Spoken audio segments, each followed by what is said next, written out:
Legacy is what you pass down to your children and to your children's children. It's what remains of you when you're gone. Many hope to create it. Many more hope to live up to it. Very few ever succeed. The legacy of this show hopes to be about what Westeros means to us, and what we hope it may mean to a new generation of fans, and the generation after that. Boasting discussions that will endure, passions that will rise, debates that will make the small council jealous. With a combined 44 years of experience behind a microphone, the hosts and guest hosts of this show are dedicated to the fans' experience in reviewing anything from Westeros, Essos, and beyond. This group is not the House of a Lion, a direwolf, or even a dragon. This is a fraternity, a lineage, a house that endures beyond sigils, and aims to leave a legacy no other podcast has. So it's time to call the banners, for this is the House of the Empire.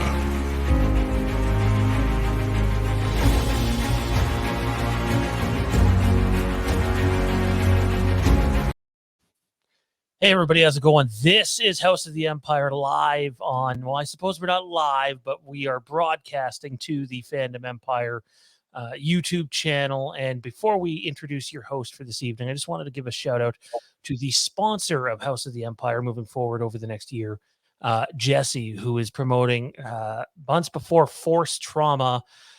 You can check them out at Tasty Treat Master at yahoo.com, soundcloud.com/ Bunce Forest Trauma, and Bunce Forest Trauma on Facebook as well. Without further ado, though, it's just the two of us, just like old times. Your host, Mr. Zach Arnold. What's going on, man? Hey, dude. I'm really excited to be on this episode, and really excited that the show has a sponsor now. That is some big changes happening for this show, but all of them going in the right direction. And this show, House of the Dragon, is also going in a really great direction. And so I'm really excited to be here tonight. I'm really excited to be talking about the Lord of the Tides. This was a really, really compelling episode, and it's jam-packed full of awesome content. And I was kind of surprised that they were able to fit everything that they did into just 67 minutes. Like, there was a lot that went down, and they found a way to make it fit like way better than I ever could. This for me was far and away the most emotional episode yet, for a variety of reasons, but there was definitely some stuff that hit quite close to home. Was there any similar feelings for you, man? It probably felt the most Game of Thrones out of everything we've seen from this show so far. Episode 1 was fantastic. It really set a great tone, but the stuff that we see in this one is one of those moments where you can feel it all starting to culminate. You can feel it starting to come to a head. And that's something that the original Game of Thrones show was able to do so incredibly well. The feeling that I got from the conclusion of this episode reminded me a lot of the episode where Tyrion is put on trial, and the episode ends with the declaration that he will be forced to participate in trial by combat.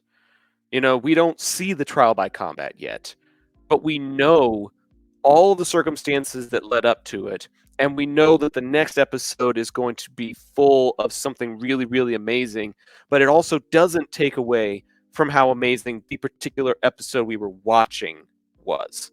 And I think that was like the vibe that I got from this one was, this episode is great in and of itself, but there's also some really great things on the horizon too. And I feel like the last 2 episodes have been that way, as like stage setters for what's to come. And this one just took it up a notch. The acting was god tier on so many levels from so many different people.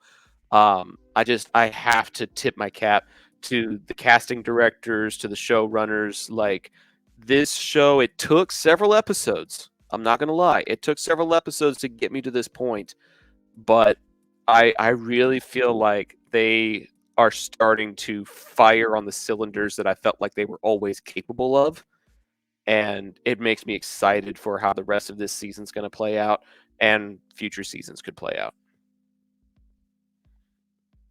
So for me, at the end of the episode, I sort of sat there and thought to myself, I know you're gonna compare House of the Dragon to Game of Thrones. They're in the same franchise.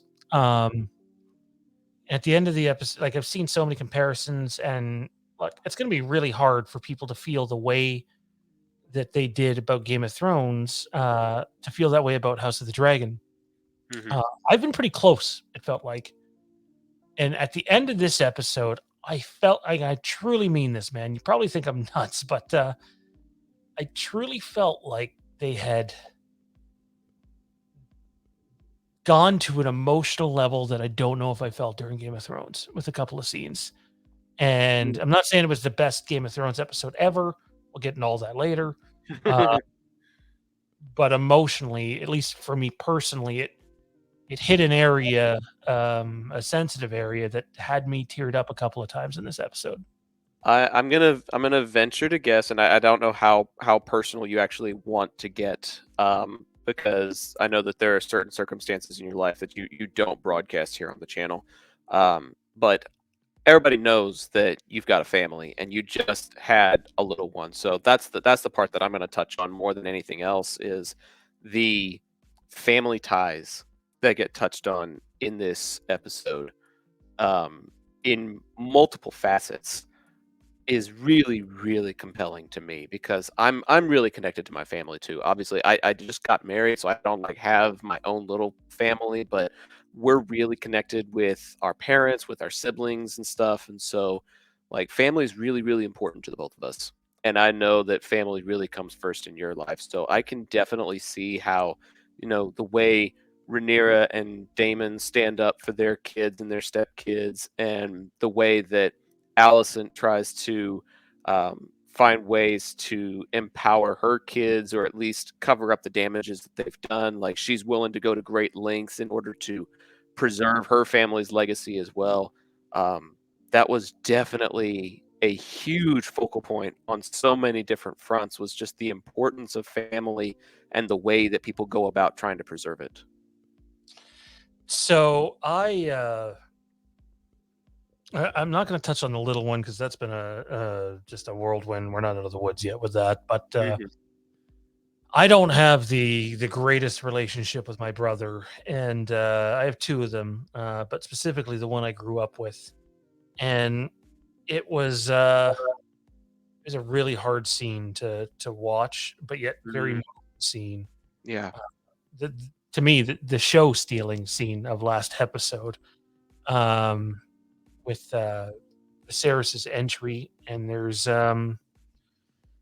just something about that is you know um moving, and like as soon as it was happening, I was like I felt the tears flowing down my cheeks, and Yeah. I didn't know how to respond, man. It was a really tough pill to swallow, and yet it made me feel more connected possibly than I ever had during anything Game of Thrones, and it was just a very moving moment. And I don't know if you've seen any of the talk online about what happened with the filming of that scene, but I did. I it's did actually. tremendous, if you wanna get into that a bit. I mean, we can touch on it now while we've got that particular subject at hand. Why not? I loved that scene wasn't scripted. Like, there were parts of it that were scripted, but the falling of the crown was not. And Matt Smith, the amazing actor that he is, just stayed in character. He didn't wait for the director to say cut. He just stayed in character and continued to help Patty Considine up to the throne, picked up the crown as they were walking, and just kept the scene going. And honestly, like, the way that continuation goes, and based on what we know about these characters from episodes prior, from what is years prior in their history, to go from the rogue asshole that we see in episodes 1 and 2 to now actually showing genuine care for his brother and for his family. It's like it took him a few years, but he finally grew up and he accepted the responsibility that was due of his position. And there was so much unspoken about that scene that spoke so much about the character development we've experienced in just a few short episodes. Yeah, I thought that like that scene from I don't like. Do you want to touch on that whole scene now, or should we wait? 'Cause Ah, it ooh, brings it up and stuff. man, we could probably spend a whole episode just talking about that scene. I'm not gonna lie, like everything that transpired in the throne room is stuff that could be dissected on end. But maybe we could circle back to it and touch on some of the stuff off the top of the show that leads up to it. I don't know if I have as much to say about the throne room scene at Driftmark as I do about the throne room scene that happens at the end of the episode. You know what I mean? Yeah, no, I totally totally dig that, and I understand it and where you're coming from with that. Like there are some components to that opening that help you realize there even 6, 7, 8, 10, 12 years later, whatever, there are still people that don't feel like um Jacaerys and Lucerys have any kind of viable claim to what is part of the Targaryen legacy, of the Valerian legacy. And he doesn't, like Vaemond in particular, he doesn't seem to want to sit behind these young men. And I get it. Like I watched the behind the scenes little 7, 8 minute documentary after the show ended, and I get where he's coming from. I really do. But I can't help but feel like his pride got the better of him in the end. And you started sowing some of those seeds in that first few minutes where he's basically saying, I would like your support, but I don't need it. Like he's gotten really, really arrogant since his brother went off to war. I've seen a lot of discourse online, man, about how can people not be for what he was saying, and I don't know. For me personally, he had points. Like, make no mistake about it, he had He did. valid, true points. He did. It's how he went about it that lost him 2/3 of his head, and Mhm. he went about it in a very poor manner. And I think I looked at Jade watching it for a second time, and I just said, like, what did he think was going to happen there? Like, Yeah. he's not getting out of that room alive. Well, and I think in the documentary the his actor mentions that, like, he recognizes that at this everything is rigged and everything that he's been working for is forfeit, and the one thing that he's got left is his truth and his honor. And he wanted to go out honorably, speaking the truth, even if it meant he wasn't going to get Driftmark. So I think once the king made the proclamation, he understood that that was irrevocable, but he was going to speak the truth that no one else was willing to, for the sake of dying with honor, I guess. And in some sense, that's a very Star Trek, very Klingon thing to do, is even if you know death is upon you, at least go out honorably. So I get it and I kind of respect it, but I also feel like this isn't Star Trek. That this isn't going out into the stars and exploring new worlds. This is a very established world. This is a very established family that has a very particular set of rules, and he was choosing not to live by them. So, yeah, I really don't know what else he could have expected from that circumstance, because in the end, once that decision's been made, you can either choose to go out like he did, or you can choose to live with it, which is what Rhaenys basically did. She had that proposal from Rhaenyra as soon as Rhaenyra arrived at King's Landing. She made the offer out in the Godswood, which I still don't fucking know why they're hanging out at the Godswood. I still don't get why they try to have so many poignant scenes out in the Godswood, but that's another story for another time. Um, I I kind of was impressed by the notion that Rhaenys declined the offer privately, but when she realized what kind of a corner she was backed into, she decided to turn the tables and play things to her advantage anyways by basically retroactively accepting the offer. I thought that was a brilliant move on her part, and she played the game way better than her brother-in-law did. Yeah, she played it exponentially better than her brother-in-law did.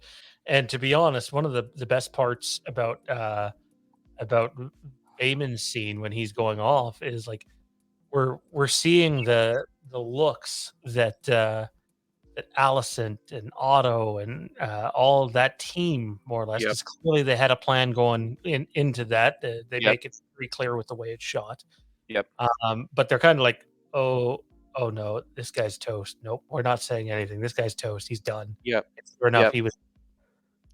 Well, and I think that's another component of the game. We're talking about Game of Thrones. This is an element of the game where if the king doesn't show up, then Otto's able to use his influence. Allison's able to use her influence in a way that actually does go in Vaemon's favor. And he was ready for them to stand up. The conversation that they had in private earlier in the episode. He was of the understanding that they were on his side. He was of the understanding that they were going to vouch for him and speak for him in council. And when the king showed up, Allison and Otto got really quiet. And you notice that her kids got really quiet. They can be outspoken little curds at time, but this time everybody shut up and just let things play out. And I can't help but wonder if Vaemon thought that he was going to have backing from somebody in that room, and it didn't happen, and it ended up costing him. And what's so interesting as far as like the parallels of storytelling goes is the exact same thing pretty much happened to Ned Stark. He went into a throne room with the understanding that he was going to have backing when an illegitimate claim to a seat was being made. And then that backing turned on him. And I believe it was in episode 8, maybe episode 7 of season 1. So there's certain storytelling mirroring going on here where this throne room is a key location for not only claims to a seat, but also for the changing and turning of momentum in the blink of an eye. Yeah, I think it honestly, dude, I'd be willing to say, and I'm not willing to say that the episode is like the best thing we have ever seen yet in like the Game of Thrones and Westeros on screen No, history. probably not. No. But the best way I can put it is that might have been the most emotional scene that I've seen to date. So yeah. So I can't help but also mention how one of the emotions that I felt was surprise.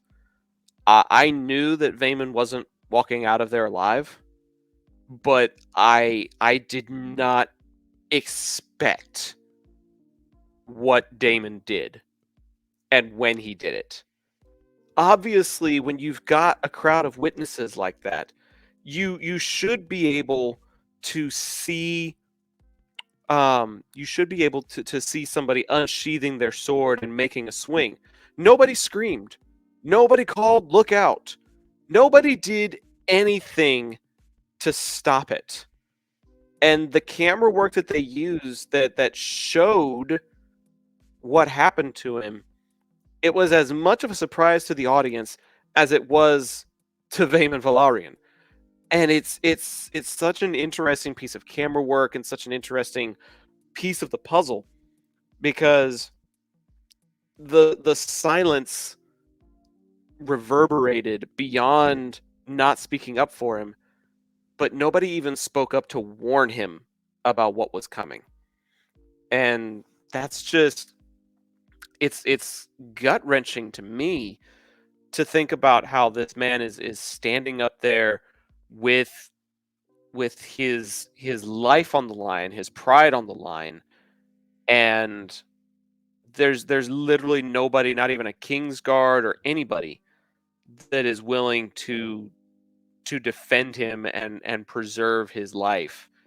And it's crazy. It's crazy to think about.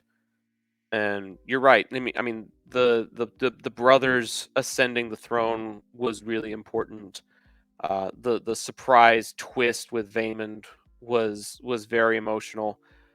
I think there was just so many moving parts that all culminated from the show. Like everything that we've seen in the previous episodes throughout the course of the season kind of came to a head in this episode and in that scene in more ways than one. And I remember you mentioning on a previous episode of this podcast that the HBO showrunners wanted this to be the first episode, didn't they? I kind of get where they're coming from, just based on all the events that transpired. But I also really appreciate that we got the backstory that we did, because I don't think we would be feeling the emotions that we are right now if we hadn't gotten the previous episodes of this season. So that whole scene, the throne room scene, does not work if there's not 7 episodes of lead up. Agreed. No, I understand that they filmed it out of order. So I think they actually filmed that before they did any of the first 5, which is interesting considering the performance choices. Mhm. But it doesn't work. Where's the payoff? It's like The Empire Strikes Back without A New Hope. If they Right. still had an Empire Strikes Back, I'm sure it's still a good movie, but do you feel all, that bad for Han Solo going in kryptonite if you don't have the movie before? I don't think you feel as much for Luke, even, because there was that story in A New Hope about Vader betraying and murdering his father, and then you get the revelation, no, I am your father. Like, I don't feel like there's as much um, emotional involvement if you don't have the predecessor. So yeah, I get that this stuff was probably shot first, but that doesn't mean that it needs to be released first. And I'm very glad that we got the first 7 episodes that we did, because the buildup and the tension and the payoff that we're getting now is oh so satisfying. Yeah, again, I had a conversation with someone about this today, who was talking about how they wanted to start at episode 8. And I know why they wanted to start at episode 8, because if you start at episode 8, you get to the big, the big explosions. And I'm not really spoiling anything, people. The penultimate episode of a Game of Thrones show is coming next week. And then the season finale. And we know they'll raise the stakes in season 2. I think they just wanted to get to that flashy stuff quicker, which, correct me if I'm wrong, is the exact same thing that people bitched about with season 7 and 8 by not taking your time to get there. And HBO was going to repeat the same fucking thing. And Ryan Condal and Miguel Sapochnik are just like, no, we're not doing that. Right. And could you imagine the bitch fest if just they're gone, they're dead? That scene would not play. I dare you to show someone this show and start at episode 8 and tell me that they had the same emotional pull without watching the previous 7 episodes, and I'll call that person a liar. Yeah, no, I don't think it's humanly possible. I genuinely don't. The heartstrings that this tugs at, it's partly because of Viserys's deterioration. In the first couple episodes, he's got a couple of sores, and he's got some black decay on one of his digits. But by this episode, the dude straight up has to wear a mask because he looks like fucking Two-Face from DC Comics. Like, there is so much deterioration that has transpired. And it's almost a metaphor for the deterioration of the relationships going on around him. Things are tense and they're fragile, but as the show progresses, you can see the tensions and you can feel how things are pulling apart, and it's taking like a literal physical toll on the king. And I love that Damon actually shows up and steps up and advocates for his brother multiple times in this episode, because that's like one of the few areas where Viserys actually still has a part of his past that's not killing him off, more or less. I don't know if that's a good way to put it, but like I was touched by Damon choosing to help him the way that he did, because all of the other stuff that's taking a toll on Viserys, at least this doesn't have to take a toll on him any longer. Yeah, I think there's something to say about people being in extreme pain, and sometimes it gets so bad where the quality of life is no longer there anymore. And Right. clearly, with this fella, like, watch his walk in during that scene, like the definition of commitment, Mm-hmm. commitment to his daughter, right or wrong. And honestly, the acting, not just by Patty Considine, but the performers playing Otto and Alicent, and the looks on their face, and even Vayman, it made it one of the most emotional scenes I've ever seen in this show. And my God, if Patty doesn't get some Emmys for his performance on the show, then I don't know what fucking show they're watching. So It's so compelling. It's so compelling. The problem is I haven't watched any of the previous Emmy Award winners from years prior, but I know that a lot of those winners are from dramatic roles. There's very few that win it for action roles, very few that win it for comedic purposes. It's usually some sort of drama story that transpires. And Patty has not been part of any of the action-based events that happen in this show.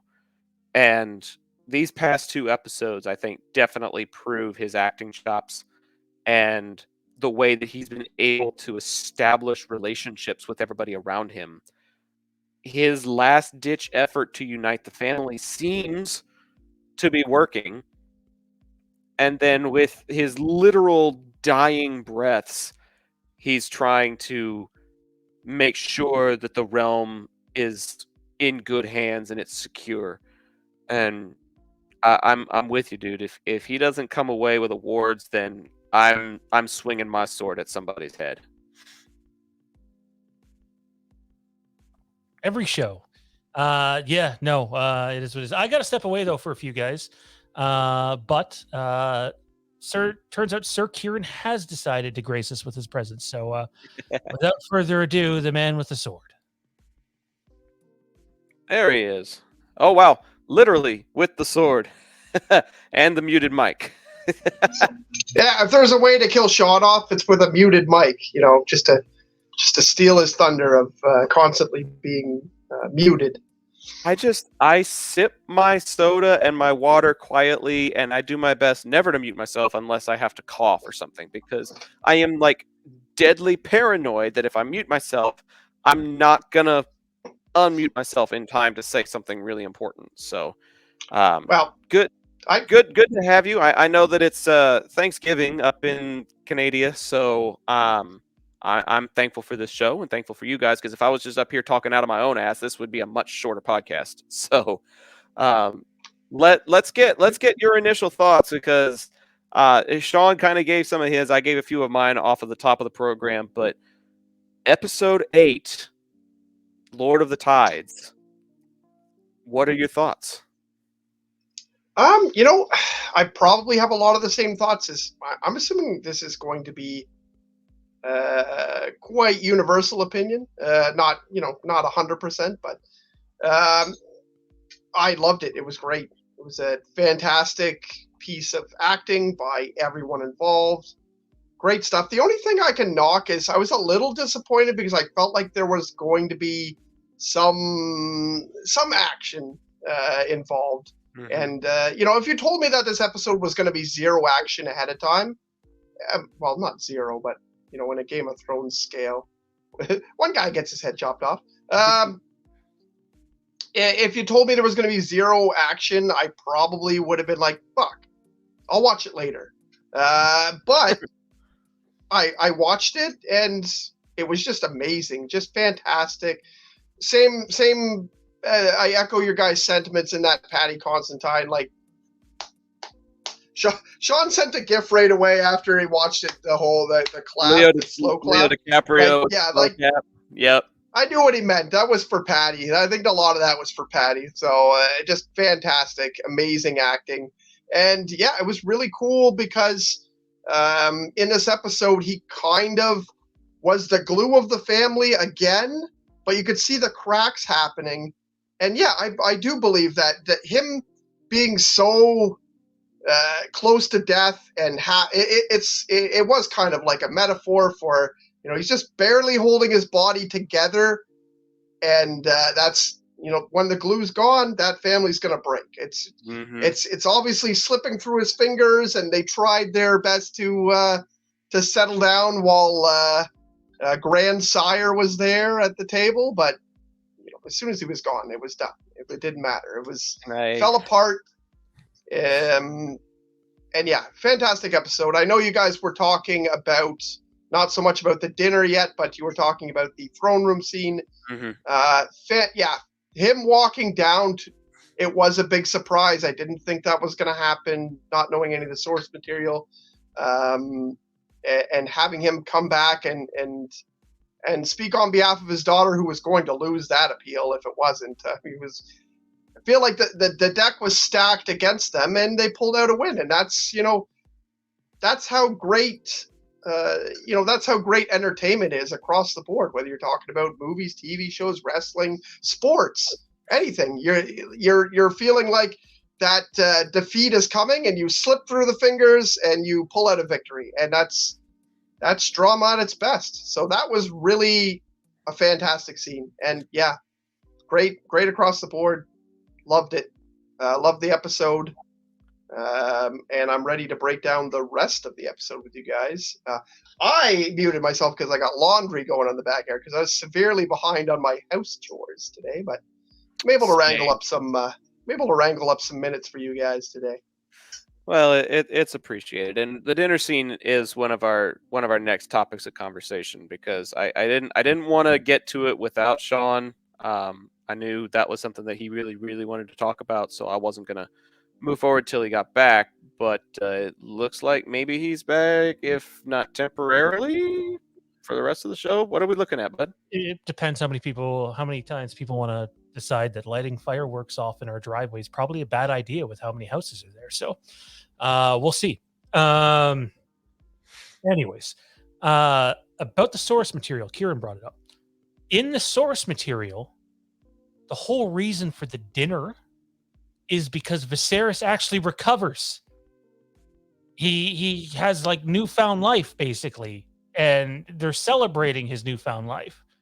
And rather than do it that way, but he ends up getting poisoned and killed that way. This way, he's kind of only just getting drugged, more or less. They have him incapacitated for the most part. Right. But so it's another big, deviation from the source material, which I know probably won't sit well with certain people who aren't on the panel tonight. But I thought they nailed it. Did we touch on? Sorry, I got 10,000 things through my mind. How much did we dive in, if any, into Matt Smith's spur of the moment choices there during that scene? Are you referring to the crown, or are you referring to his sharp wit? The crown. The crown, yeah. We touched on how that wasn't scripted, but he stayed in character and was able to carry through the scene, even though he, like pretty much any other actor, probably would have waited for the director to say cut and then they just shoot that scene again. He just kept going. and I think that's a testament to his commitment to the role, his commitment to the show, that he wants to put on a good show. And I think the deeper into this season we get, the more commitment we're seeing from Smith as an actor. I don't know if that's a good way to put it, but I feel like he is just embracing the role and playing it so damn well. Like, I probably came into this with a bit of a tinted lens. I'm not going to lie, because I grew up in high school and early college days watching Doctor Who, but to see him in this capacity playing the role this well, there's so many likable things about him. There's so many things, so many aspects of his character that I enjoy and gravitate towards. I don't necessarily relate to him all that much all the time, but I get where he's coming from, and I understand a lot of his decisions and motives a lot better than I understand / respect the motives and approaches of other characters in the show. So he put all of that on display in the throne room. Yeah, I was gonna actually a few times on this show. I was going to kind of mention how being an actor on Game of Thrones or any like period piece is a lot different. You find you see a lot of different actors. You see theater actors and stuff as well, because you have to really be in the character. You can't just go off and do things the way you would in this century. You have to be really into the character, and Matt Smith obviously does that really well. And they pick fantastic actors and actresses for Game of Thrones for that.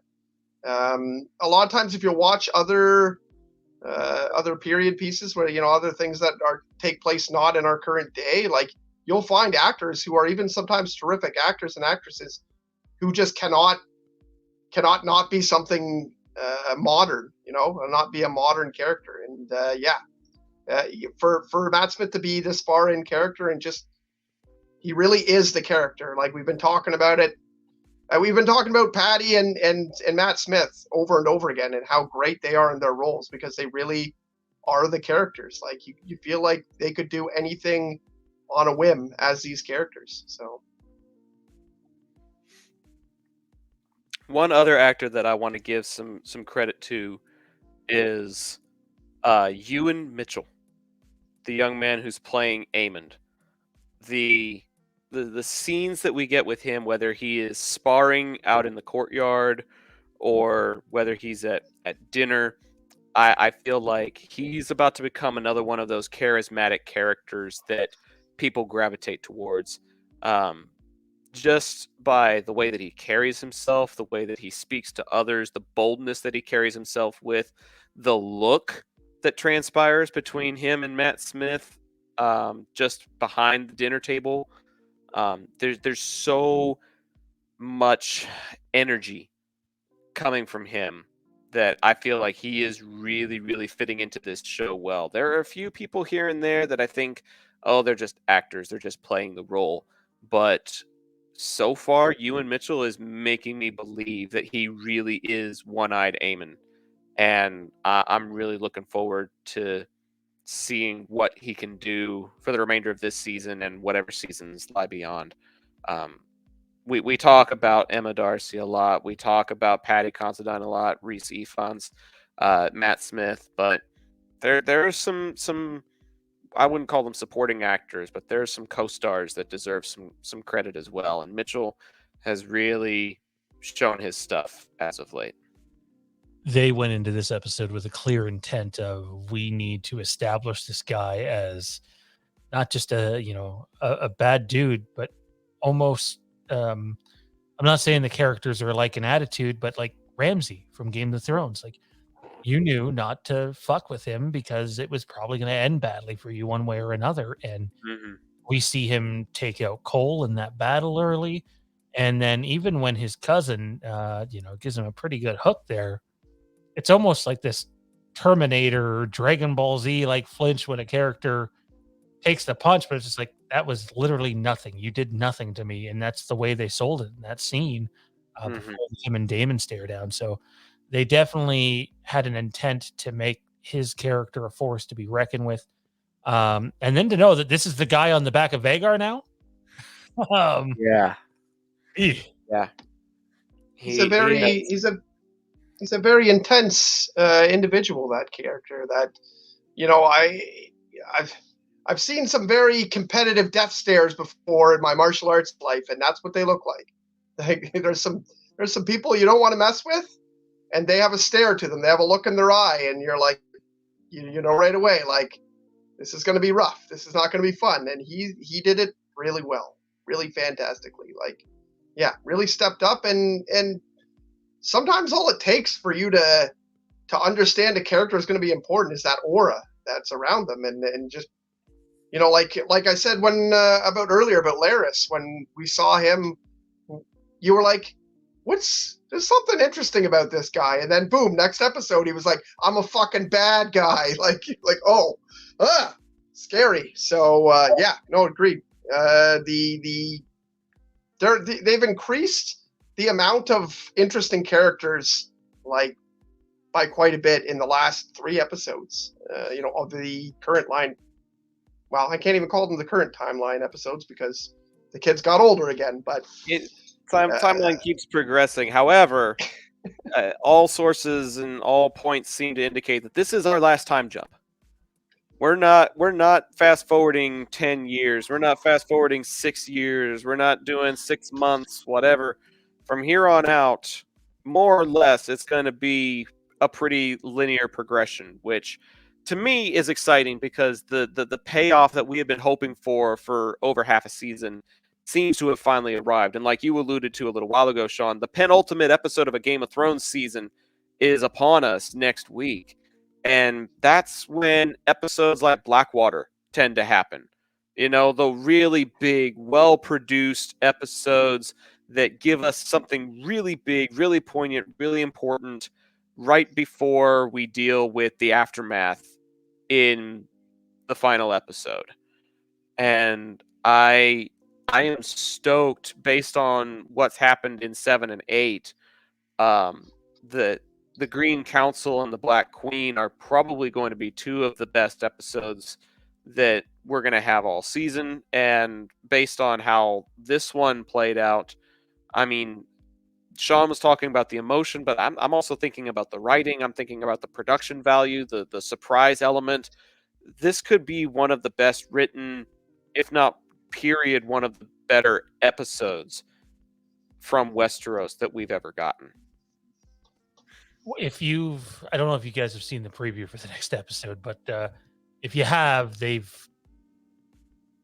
I would advise probably not watching it simply because from the preview, you know what direction they're going. There's no question about it. And boy, strap yourselves in because the last 2 episodes is going to be Kieran wants action. Well, it's coming.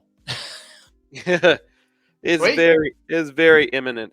What's funny is I love the memes that are going around social media today about how frustrated people are that the war that kills off the dragons is all based on just a misunderstanding. And I'm like, that's a bit more complicated than that, but when you boil it down to it, yeah, kinda, you're not wrong. Because I mean, I thought they were going to trick us. Like they were going to be like, you know what? It's not going to be the second last episode. It's going to be the third last. And then the Vegas odds on that must be incredibly low. Like I was dumb to even think that. So, but oh well. Yeah. I'm probably, now that Sean said that, not going to watch the preview. And I know I've probably gone about half and half, in with the preview and in without the preview, because I usually watch it on my PVR, which doesn't tape the preview part. It just tapes the episode. So yeah, the HBO thing, the HBO Max app will have them built in at the end of the end credits. So the thing will show, like the time bar will show that there's like 12, 13 minutes left. And I'm like, oh no, there's only like 2 or 3 minutes of the episode left. and then they're going to do like a minute and a half of credits, and then we get the preview, and then we get the bonus content.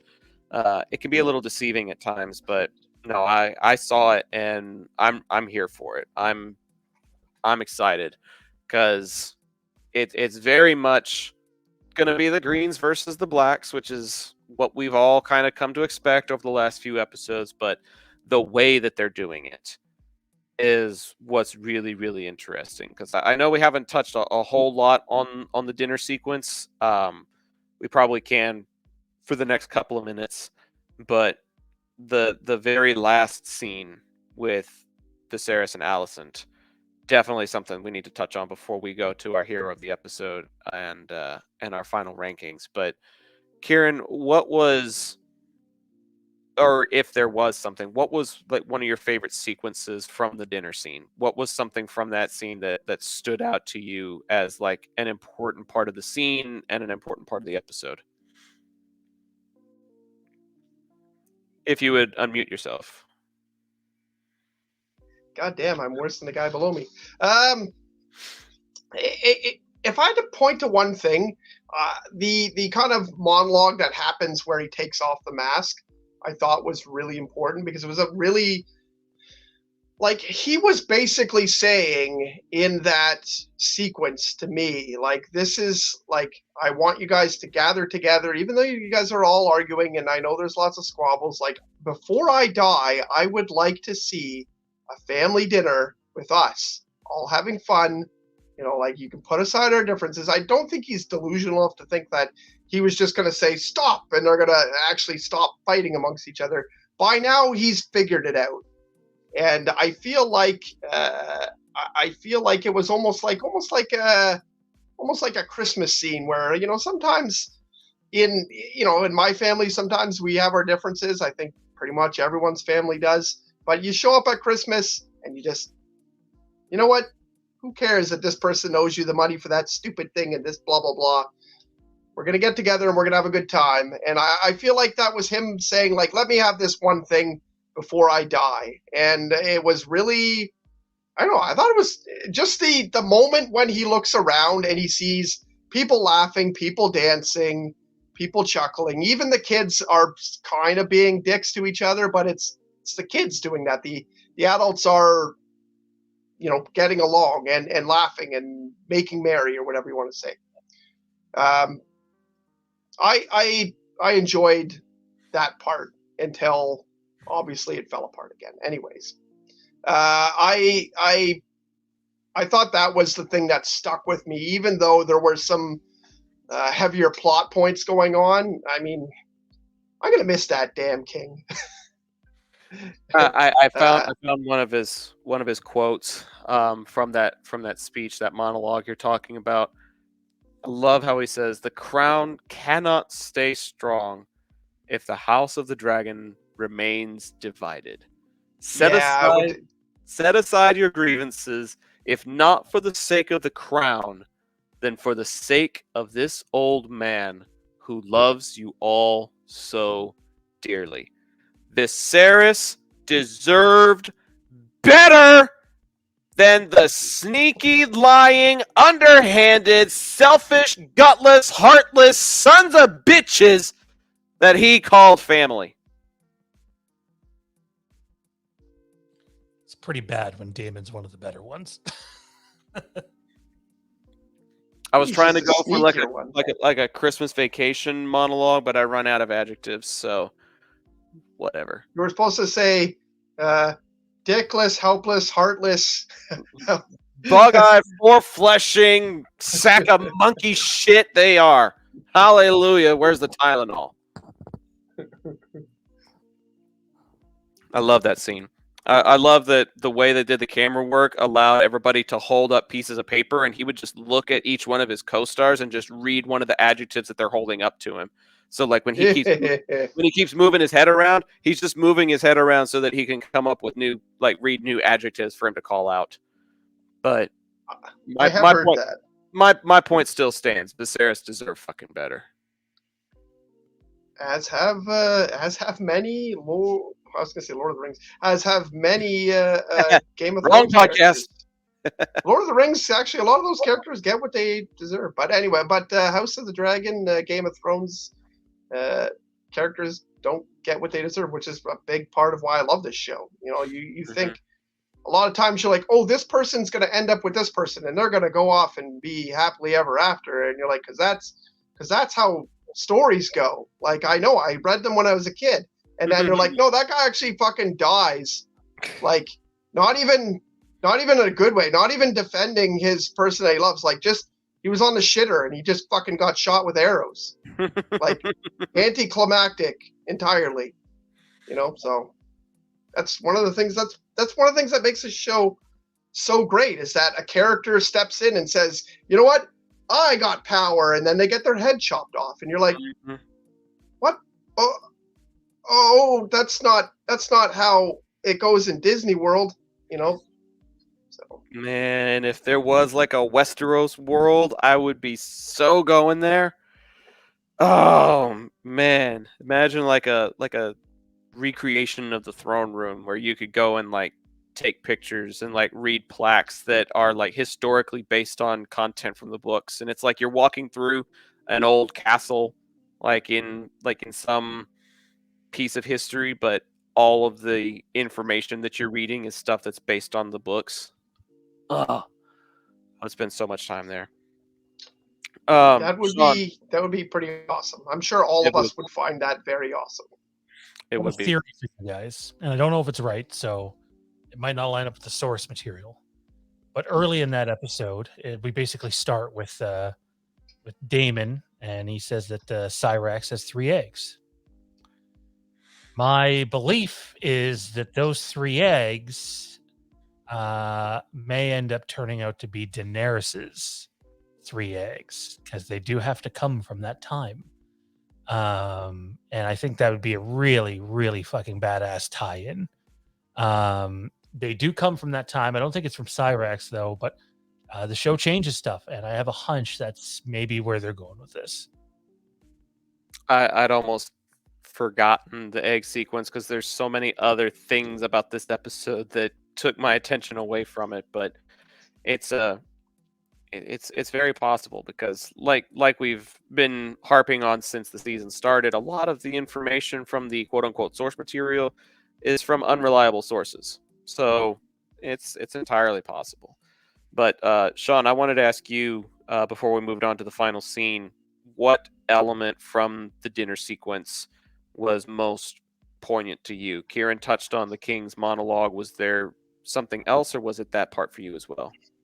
That was a tough watch because he is seeing something that's not there, right? Like, so in his mind, he's, you know, it's a moment of peace, and he gets to finally just let himself go. Because I'm sure a lot of him still being there was him fighting to be there. But for me, it's the fight that breaks out, and it looks like they're gonna go at it more. And Damon sort of walks out and points at Jacaerys, and Jacaerys shuts right up and backs off. And then he turns and looks at Aemon and sort of gets like this sigh, almost like a "try me, you ignorant little shit." And the tension in that scene was palpable, especially when you watch Aemon's reaction to Daemon taking off Vaemon's head, basically. By my God, the fucking names in this show. The memes are right. Name your kid something else. Jeez. Mm-hmm. Quit naming your kid Aegon. It's the John Smith of Westeros, and it's getting you into way too much fucking trouble. Yep. I get that. I have a hard time remembering people's names in real life, let alone like these characters on TV. Like, I don't know who the people I'm working beside at work. I don't know their names, so I don't have time to remember. Yeah, Aemir, Aegon, Awen, blah blah blah blah blah blah. Just start naming your kids unique stuff. I mean, there's even Joffrey's in there, and I like kind of audibly gagged a little bit when I heard them say that one of their kids' name was Joffrey. I was like, no, thanks, I'm done with that. Like, I know it technically hasn't happened yet, but it's happened for me, and I'm done with that name. Fuck that. It's probably why I'm never going to be able to name one of our kids Jeffrey. It's too close. Like, I can't do that. For me, I think it's the toasts that are given. First by Rhaenyra and Alicent, and then the mockery of a toast that comes afterwards. You know, I genuinely feel like there are some good intentions there from Rhaenyra and Alicent. I genuinely feel like they heard the king's appeal, and they are doing the best of their ability to actually find a way to say nice things about each other. And given how many years of tension there have been between the two of them, obviously one toast isn't enough to repair years of damage, but it felt like a step in the right direction. And I had hope. For the first time since I started watching the show, I had just a little bit of hope that maybe something good could come of this. And then Aemon comes and gives his own speech that basically unravels all of the king's monologue, that unravels the previous toasts that were made. Everything comes undone from one little shit's toast. And I think that was a testament to me of how fragile everything was. That one person saying the wrong thing was enough to derail everything. And it says a lot about what's being set up for the next episode. Because as we know, words are powerful, and if you say the wrong thing to the wrong person, like Viserys did at the end of this episode, it leads to a lot of problems. Yeah, I mean, it's the kids are even though the adults I don't feel like the adults are trying to make amends in a way. I feel like they were calling a truce for the night. So I don't know. I feel maybe a little bit more differently than you do. I feel like they were saying like, yeah, like we're gonna try to make it work. I don't think it was like a genuine olive branch for for the rest of time. I think it was more of a like, we can be friends for now, especially since there's some successions that are changing and some rules that are, I still feel like it was kind of a show. It was half show and half, like, well, I should apologize type of thing, but the kids are squabbling, and they're not like, the kids are not getting this message. They're like, well, I mean, they're kids. They're not like, oh, I should do what's right. They're like, fuck this guy. Remember, he hit me with a rock. Like, Yeah, they've got their own rivalries that have not lasted nearly as long as the ones that has transpired between their parents. And I think that's part of the problem, is they don't get it. They don't understand the context of what's going on. And I would agree with you on the count that they're just saying nice things and playing nice while the king is present just to appease him. However, after he leaves and after the fight breaks out, Rhaenyra offers to take her family home and then come back on Dragonback. And Alicent is on board with that idea. She liked it, and she like tapped on Rhaenyra's hand as like a token of appreciation at that gesture as well. And she didn't have to say that. She didn't have to do that because the king wasn't watching at that point. The king had already been taken back to his chambers. And yet she was still on board with the idea of Rhaenyra returning. So I think to a certain extent they do want to try to find a way to make amends. They're just still very uncertain on how to do that. But given what happens in Viserys' chambers right before he dies, I don't think anything that we saw in the dinner scene makes a lick of difference, because now Alicent is under the impression that it's her son that is supposed to ascend the throne, and it's because she doesn't have the context that Rhaenyra does, but because they're both so prideful and they're both so hell-bent and dead sure that they are in the right, they're not going to have a sit down. They're not going to have a conversation to try and get context. Alicent is prepared to die on this hill. I firmly believe that. She is prepared to die on the hill that her son is supposed to ascend the throne. And that's what's going to lead to the Dance of Dragons. Yeah, I think that at this point the ship has sailed and it's not going back into the dock.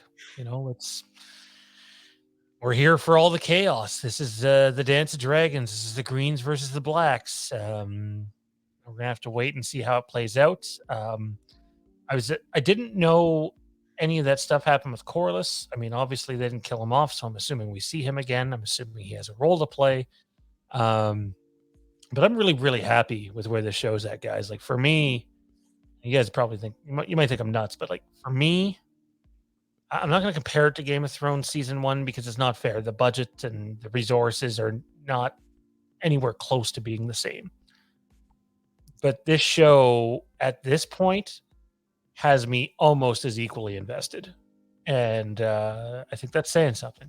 Maybe not quite, because there's 8 fucking seasons of the other show, but we're almost there. And I didn't think we'd get there in season 1.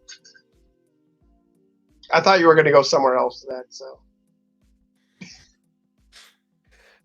all right. Well, any thoughts from either of you guys on the bedroom scene with Viserys's final words? Anything else that we need to touch on before we start wrapping up?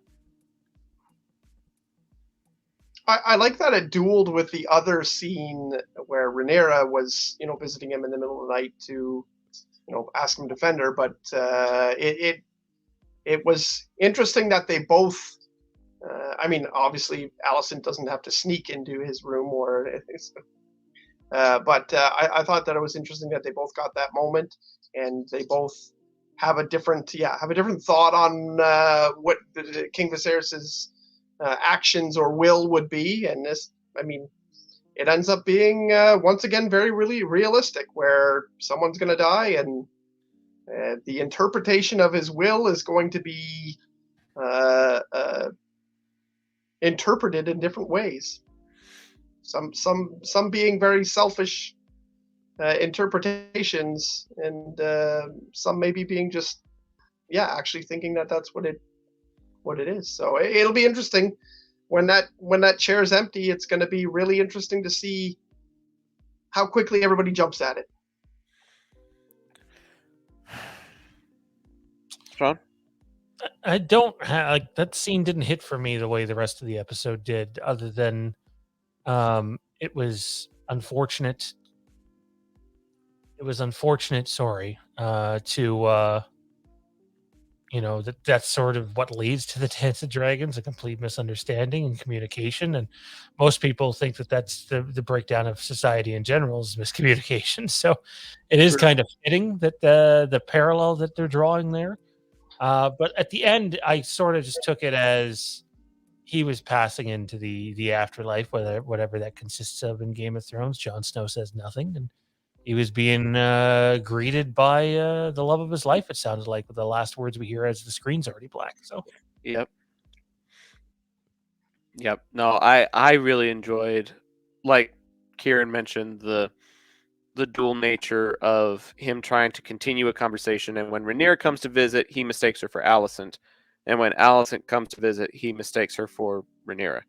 So, like, it's interesting to me to see how a man who is canonically 52 years old, he dies at 52, and that is what he has deteriorated to. And that he's not able to keep up with the important people in his life the way he would like to. It's sad, but it's also touching. That I thought it was powerful. If you've been in a room with someone who's in their last moments, it was powerful to me. Yep. It was strong, and that's why I'm naming Viserys my champion of the week. I can't think of anybody more fitting. He was able to power through all of the aches and the pains that he was going through. He made an appearance in court when nobody expected him to. He made a great speech at dinner that was looking like it could have the potential to find a way to unite the families again. And his dying breaths consisted of a defense of Rhaenyra and seeing Emma again for the first time in years. And Patty Considine just knocked it out of the freaking park and then some. If this was San Francisco, it'd be out in the Bay by now. The way he knocked it out of the park. So, for those of you who are baseball fans, you get that metaphor. But it was just a great performance. The CGI was great. I loved when he actually took off his Phantom of the Opera like mask and ended up looking like Two-Face underneath. Like, it was just such a blend of great things about sci-fi and fantasy and pop culture, and they all incorporated it so well. The makeup department, the CGI department, the acting of it all, it was just so well executed. And yeah, he's my champion. Yeah, he's my champion too, and it's no contest. There was no. I can't even say there was a runner-up. Nothing close for me. It was pretty well a one horse race in my mind. So yeah, fantastic.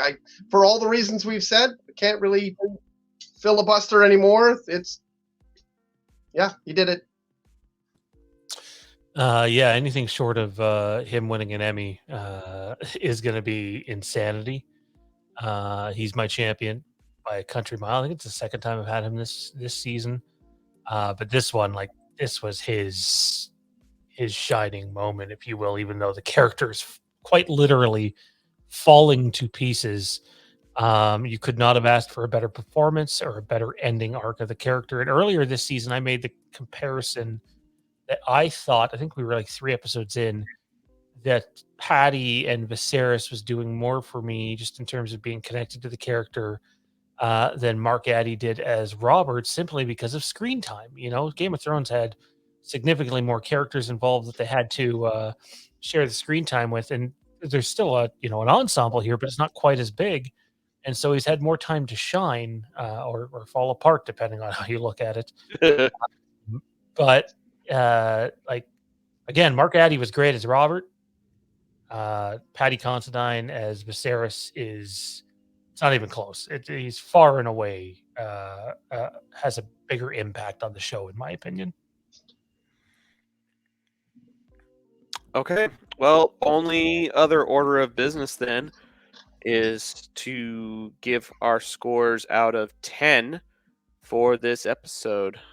We've still got 9 and 10 on the horizon, so bear that in mind when coming up with your scores. For me, it's a flat 9. It's a 9 out of 10. There are some amazing elements, some fantastic writing. I had a couple of qualms with the pacing here and there at times, but it's very, very minor. And I wish that some of the circumstances at the dinner scene may have, transpired a little bit differently than the way that they did.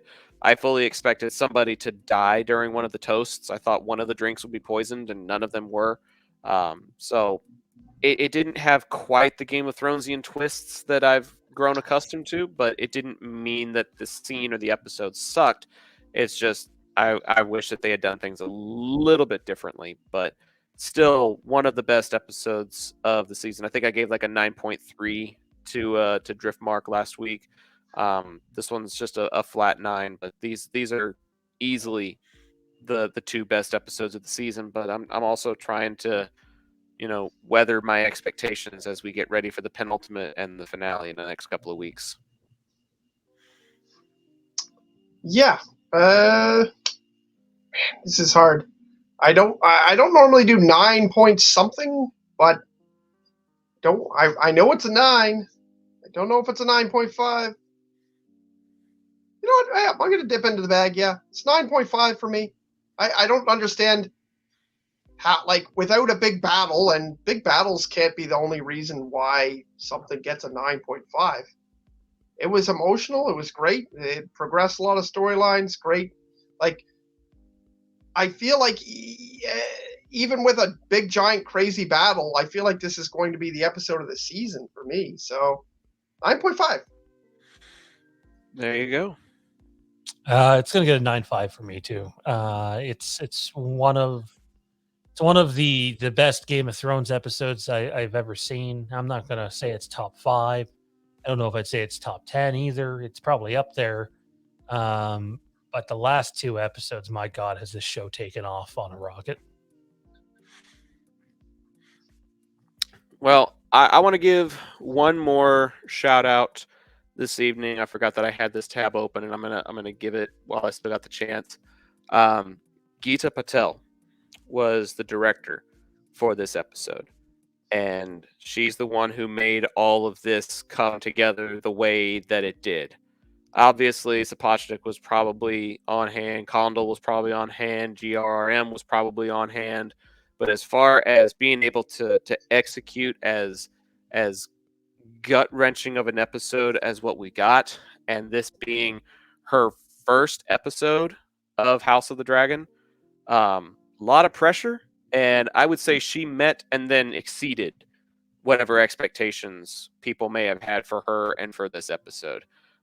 She's already Emmy nominated for some of her previous work, and I feel like there could be a decent chance that she gets a nod for her directorial work in this one as well, because this was just a fan-freaking-tastic episode. So, props to her. You couldn't have asked for a better performance. Like she put it all together. She had a chessboard of pieces, and I'd say she played them damn near perfectly. Mm-hmm. Well, that's about to wrap things up for this episode of House of the Empire. Kieran, where can the folks at home keep up with you outside of this show? I'm not really kicking around social media a lot these days, but you can find me in the Dark Match Drive. You can find me in the fandom pages that we have, the assorted ones, and just some people just added me to Facebook. Some of our fans that I would recognize just add me. So I can never have enough friends. So you can find me there. See, you're the social butterfly, and then I'm the one that's like really selective about my friend requests. I'm sorry to people. The time. I'm sorry to the people that like listen to this show and then try to go find me on Facebook. There's a lot of personal stuff that I put on that page that I sometimes don't want going public. So follow me on the socials, let you see right there, and that's the stuff that I'm willing to put public anyways. So yeah, see, I tell people what color my underwear is. Like, I don't, whatever. Nobody really needs to know that from me. They can guess, and they'll probably orange. Have like 50% shot of being right. I'll just put that out there, but I'm not going to go down that rabbit trail. Sean, what kind of stuff have you got coming up, my friend? It's a loaded week. I don't know if Kieran's going to be doing anything wrestling related. He's going to see AEW Rampage this week, so I know him and Jer have an offer to do something on the channel if they want to. But the big stuff this week is obviously it's Halloween Ends week at the channel. You can catch an immediate reaction out of the IMAX screening from me on Thursday, maybe sooner. We'll see. But Thursday, and then as well as Mike's immediate reaction out of his screening, and then the Supernatural prequel airs this week. I'll be doing an instant reaction to that, and then Tommy and myself will be going live, or maybe not live, but we'll be pre-recording about a 20-30 minute review of the pilot of the Winchesters. So you have that coming to the channel this week. Be on the lookout for all that, and you can always support us on Patreon, patreon.com/fandomempire. We would greatly appreciate the support over there. And last but certainly not least, big thank you to everybody who came out and supported the first live episode of the Overlook Drive-In last week. It was a really big success, and we have another one this week, Halloween H2O, along with a final Halloween Ends preview. And what will the new Friday the 13th look like? That's, I guess, when you're seeing this tomorrow, it will be later today at 9 p.m. Eastern time. So A lot of great stuff, as always, on Phantom Empire. I'm pretty much strictly on House of the Empire right now, but sometimes I pop in for other stuff, and you might hear my voice on other productions as well. So, trying to be as involved as possible and hoping to kick it up a notch in the not too distant future. But we'll see how all that plays out. In the meantime, I'm doing local high school football radio broadcasts on this page at Zach the Voice on Mixler.com, and then over on Facebook, do stuff on Facebook Live. Just did my 100th game last Friday, which was a pretty big deal. We had a sponsor that gave away a $50 Amazon card during the broadcast, which was pretty cool. And so we had a lot of really great engagement. We had a lot of views. We had a really good game, and there's another good game, hopefully, on the horizon on Friday night as well. So if you like the sound of my voice and you want to hear how I do with football, then go ahead and check that out. Otherwise, just check back in here for the next episode of House of the Empire when we talk about episode 9. Should be a fun one. Just before we go here, sorry, Zach, I should have plugged this up earlier, but a big thank you to the show sponsor going forward for the next year, Jesse and his partner with the Bunce Forest Trauma. It's really appreciated that they're back in the show over the next year, and without you guys, we probably would stop a few episodes after House of the Dragon is finished airing. But instead, we get to go on for the entire year. And while Zach won't be around as much when we're not in season, Kieran and I are going to do a bunch of Westeros-related things, which could include the books, Game of Thrones, lore, history, you name it, we got it, and countdown episodes as well. So without Jesse, that wouldn't be possible. So big thank you to him. And yeah. Well, I think that is going to do it for this episode of House of the Empire. We've got all the plugs, we've got all the content, and now it's time for you all to call it. I wouldn't say call it a night. You might be listening to this on your commute. So we're just going to say bye for now. For Kieran and Sean, I'm Zach, thanking you for tuning into this episode of House of the Empire, and we will see you next time when the Empire returns.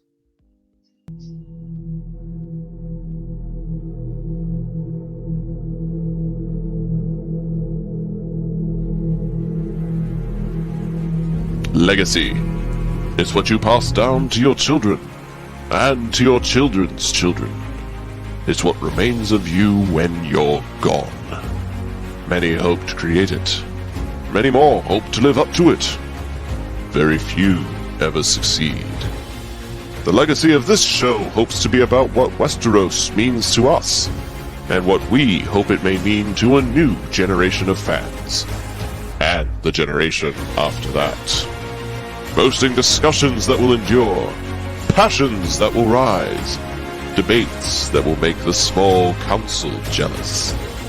With a combined 44 years of experience behind a microphone, the hosts and guest hosts of this show are dedicated to the fans' experience interviewing anything from Westeros, Essos, and beyond. This group is not the house of a lion, a direwolf, or even a dragon. This is a fraternity, a lineage, a house that endures beyond sigils and aims to leave a legacy no other podcast has. So it's time to call the Banos, for this is the House of the Empire.